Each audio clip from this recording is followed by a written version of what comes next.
Hey everyone, Cody Menz here with another video going into upcoming tanks that maybe we'll see in 2023 or going into 2024 for WoT PC.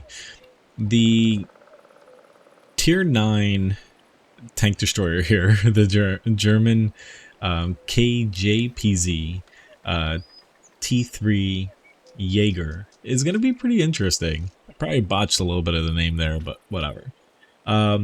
This is definitely kind of a quirky tank, both being classified as a tank destroyer, and just, it'll be interesting to see if they change any stats of this, before we see it.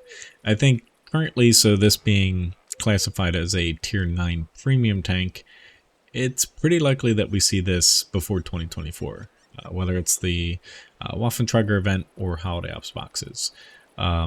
Why? So this seems kind of a tank, I feel like, more geared towards the Holiday Ops boxes, just because if you're going off of what they did last year, this tank statistically I don't think is going to be crazy good unless they do some last minute changes to it. But it seems like it's kind of like in a final stages before they release it.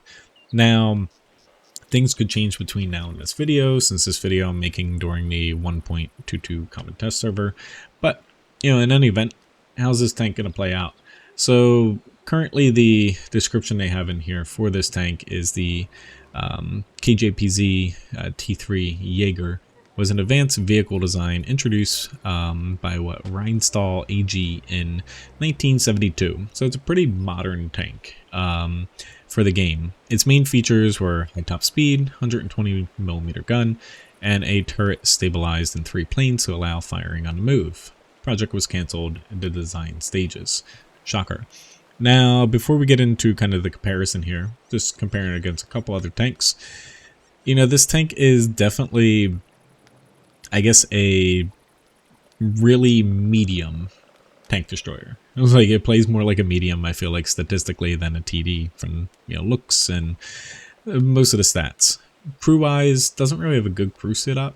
And before we get into comparison here, the armor you'll see here is basically non-existent. The thing has no armor whatsoever. 30mm around the hull, 40 on the turret. This thing, you're not going to bounce anything. Maybe your gun will soak something up if you hit the gun. But this thing literally does not have any armor. We'll let's kind of get through that before we get into the comparison. But what is this tank going to be pretty interesting? I think a lot of it depends on what type of tank you like. I think the roughest thing with this will be, it's going to be one of these tanks where you're classified as a tank destroyer, but do you actually fill that role? So I threw in the Conway here, just with the 400 damage gun, as a TD counterpart. And then something I think is more likely to be closer to this, the Leopard prototype. At least it's another German tank. So looking, at things here, getting into the gun first, because that's the most important thing about this tank, aside from mobility. 420 damage, decent, but kind of low for a TD, You'd expect a crap load of DPM, but as you see, the DPM's not too great.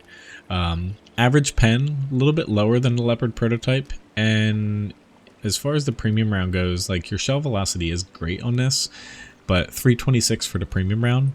And if you're comparing that against the Leopard prototype here, practically the same. It's got 3mm more. Whoop-de-doo.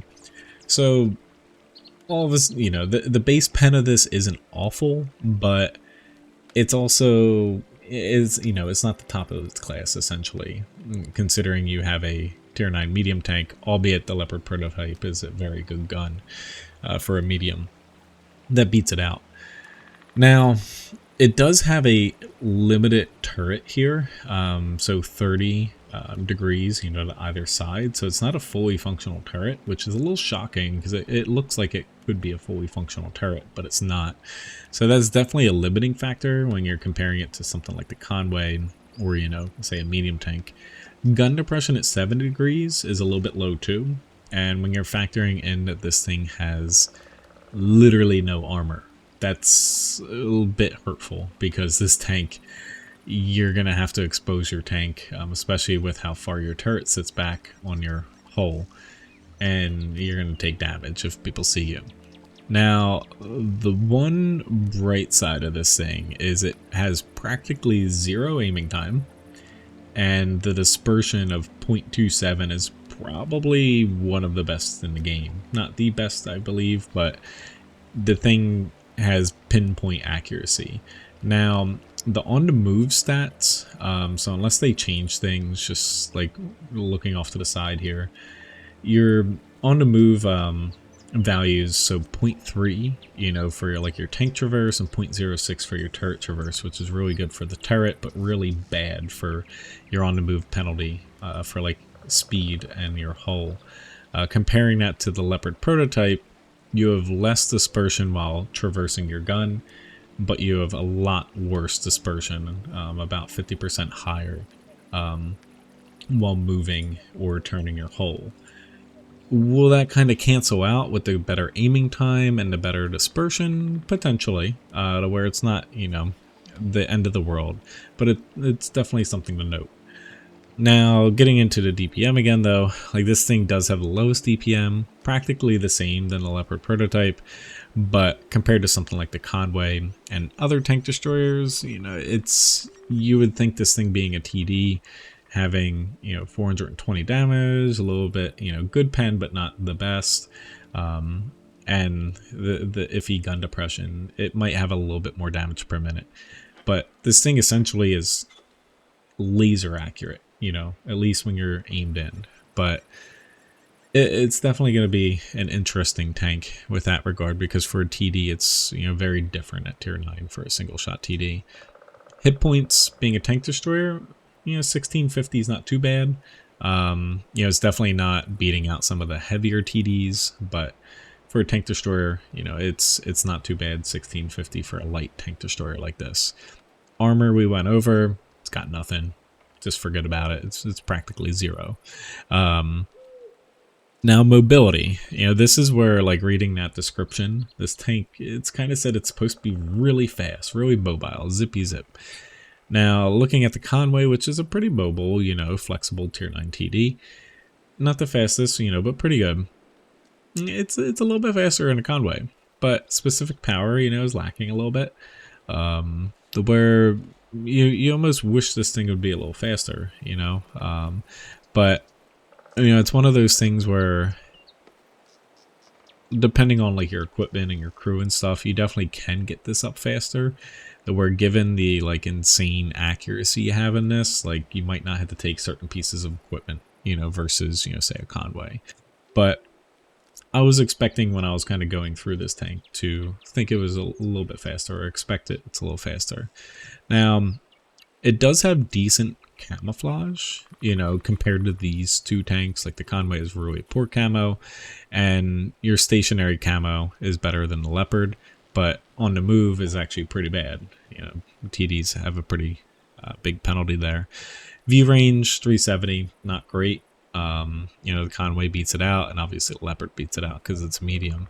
But overall, this tank, to me, it's kind of quirky, where keep your eye to see if they change anything with this tank between, you know, essentially the end of August here and the next couple patches, because thinking about what they did last year, you know, releasing kind of like an interesting but not crazy good tier 9 premium in the holiday ops boxes, I think this tank's a pretty good contender to potentially be that, because usually with holiday ops you have at least 3 new tanks, at least high tiers, 2 or 3, but more cases 3. And I feel like this tank is something to where it's not too good performance-wise, because Wargaming's more likely to take a better tank, you know, say a tier 9, and sell it directly or another way, rather than bundling it with other stuff. But this tank, when it comes out, I like designs like this, where I think while this thing isn't probably the best performing tank, unless they give it some tweaks before it comes out, it's also not useless and awful, and it provides a little bit different gameplay. But whether or not it's going to be worth to get it on its own is another story, to where I think the novelty of this thing is going to be pretty hard for a lot of people to play, because the thing has 0 armor and you're classified as a tank destroyer, to where a lot of times you're going to be kind of expected to do things that you can't because this thing is very much close to a light medium tank. In any event though, I think it's going to be a pretty cool tank, and I'm glad to see it's not absolutely completely broken and overpowered. I'd rather tanks come out like this that are, you know, interesting to play but not game breaking. Thanks for watching this video. Hopefully this has you a little bit excited for this tank coming out, and I'll see you in the next one. Have a good one.